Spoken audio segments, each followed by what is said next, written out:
tribulation. The Bible says after you have suffered a while, God is able to strengthen you and to establish you. Looking back on your week,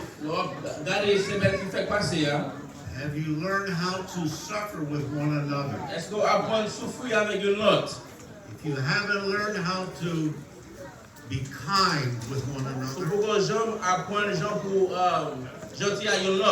or patient with one another, you haven't learned how to suffer with one another.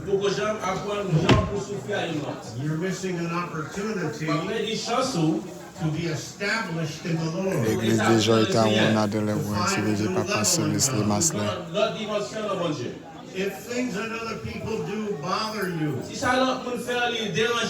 you want them to do it a different way, that's an opportunity for you to suffer, to bind your own desire and cover for them.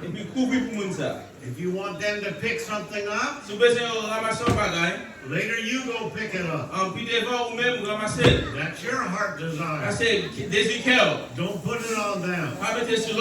Appreciate them for what they bring to the table. Everybody brings something to the table.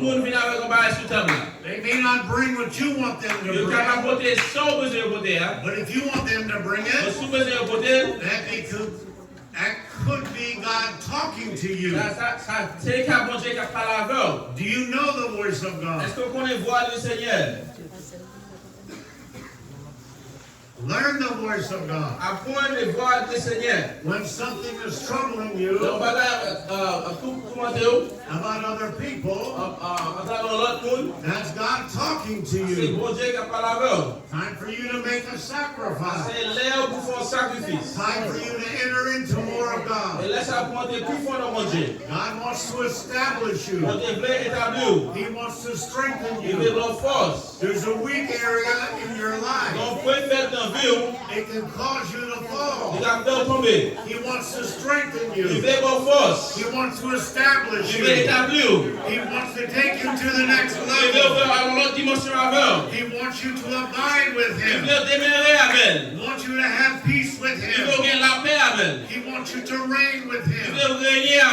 You start reigning with Him in all these little things. It's the little foxes that will tear down the vine. You'll lose your fruitfulness. You'll lose your abounding in the Lord if you let little things bother you. A little thing can destroy you over time. Take care of business today. That's what today is for. Today is the day of salvation. This is the day the Lord has made. We're going to rejoice in our opportunity to love one another. If you don't love your brother, if you don't suffer with your brother, how can you say the love of God dwells in you? You might be a murderer. There could be a murderer in there.